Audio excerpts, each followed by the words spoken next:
So, ayan, welcome back to my channel. Oo. Ayan, kumusta ang lahat?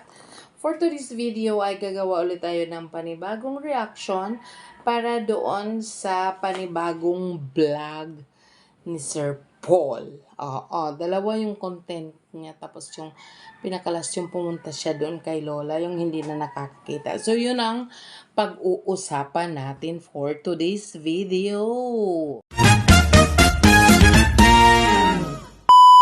So, ayun na nga guys. Yun na nga ba ang sinasabi ko, di ba? Paulit-ulit kung sinasabi, kahit doon sa aking live, na paulit-ulit kong sinasabi na wala mang naganap na monthly celebration, di ba? Kasi nga, meron pa silang inaayos. At tama nga ako na hindi na tapos na yung teleserye. 'Di ba? Hindi na tayo nanonood ng continuation teleserye. Nasa stage na sila ng totoong buhay. 'Di ba? Yung kanilang relasyon na binubuo ay totoo na. Papunta na sa forever. Charing. 'Di ba? Yung kanilang tinatahak na relasyon ay para na sa kanilang dalawa. 'Di ba? Para sa kanilang binubuo na relasyon na road to forever.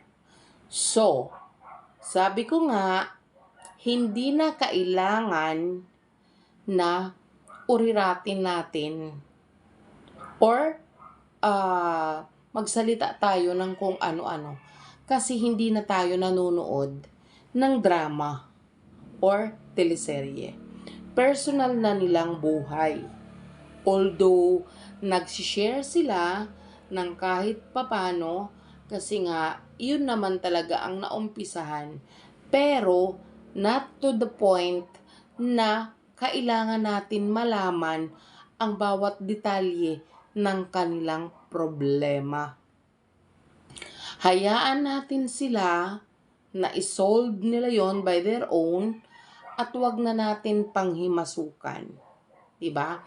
Yun ang sinasabi ko nga sa inyo. Sa live ni Sir Paul, ako talaga yun ang pinanghahawakan ko. Diba?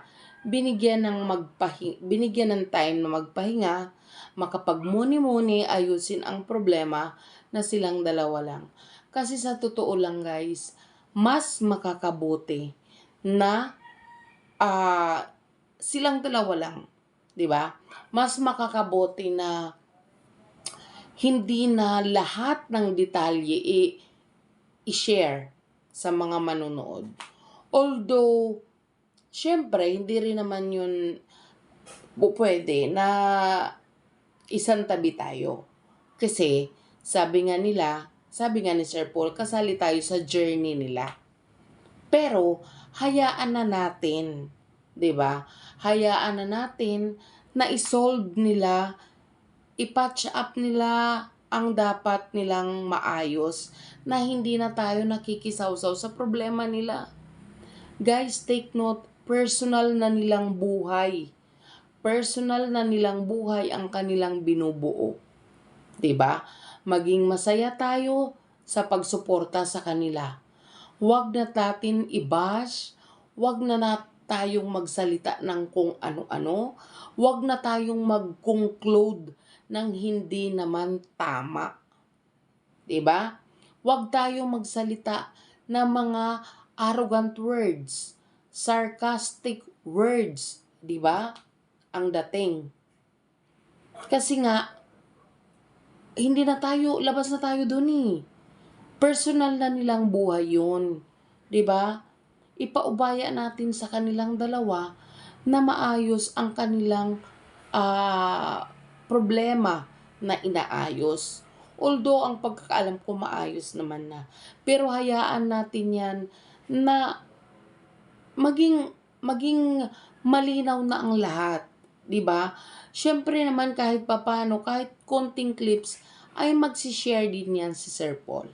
Pero sa ngayon, 'di ba, hindi man natuloy ang kanilang second monthsary celebration, Pwede naman late, better late than never nga, ika nga, di ba? Ang importante ay ang ginawa ni Sir Paul sa kanilang Mansari ay ang advocacy niya ng pagtulong. Diba? Ang kanilang misyon na maghanap ng matutulungan. Diba? Parang ano na rin, parang kaysa magmukmuk sa bahay, ito, naging makabuluhan ang kanyang second Mansari. Kasi lumakad sila para tumulong. Diba? Kaya kahit naman noon nung nag-live siya, di ko lang kasi talaga alam doon sa isang yun na bakit pinalala niya yung mga salita. Nasabi nagbabase lang siya sa ano ni Sir Paul. Hindi ko maintindihan kung bakit ang mga salita na ginamit niya ay hindi maganda. 'Di ba? Hindi niya naman lang naisip yun na nakasakit siya sa isang tao. 'Di ba? So yun ang panghawakan natin.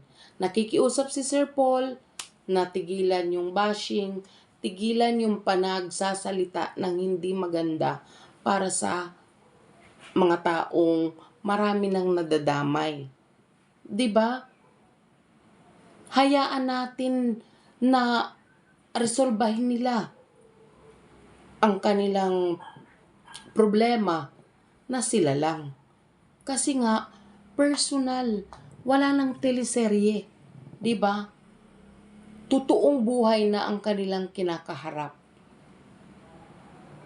Kaya hayaan natin yan na lakbayin nila yung totoong buhay na relasyon nila.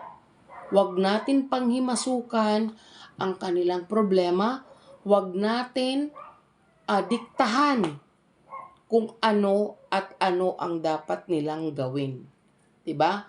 Maghintay tayo kung kailan magsishare sila ng kanilang pagmamahalan, kasi sabi nga ni Sir Paul, kasali tayo doon, pero wag tayong atat. Wag tayong maging demanding. 'Di ba? Kasi wala na tayo sa teleserye era. 'Di ba? Relasyon 'yan ng dalawang tao na binubuo nila. Ang atin lang. At saka, diba tingnan mo, nagpasalamat si Sir Paul para sa bumati ng Chris Pau. Doon na lang maging masaya na lang tayo. Maging positive na lang tayo. Kasi yun na yun eh. Okay sila. Wag na natin uriratin kung bakit hindi pa natin sila nakikitang magkasama. Kasi may mga details pa na inaayos sila. At napakasarap pakinggan na na-appreciate pa rin tayo bilang manunood. Nagpasalamat siya sa mga bumati. 'Di ba? Ang pakiusap lang niya, iwasan na yung bashing. Kasi nakakasakit talaga kayo guys. Sa totoo lang, hindi nyo alam ang nararamdaman ng isang tao na binabash nyo. 'Di ba? Hayaan natin sila mag-grow kasi bumubuo sila ng kanilang tadhana. Di ba? Kaya yun lang guys. Sana mapakinggan natin si Sir Paul, di ba? At panuorin na lang natin ang bawat upload nila kung totoo talaga tayong nagmamahal sa kanila. Di ba? Hindi natin sila iiwan at wag tayong magtanim ng hate. Kasi hindi nga natin alam ang kanilang problema talaga eh. Hindi nga natin alam kung saang stage na ang kanilang pagkakaunawaan eh.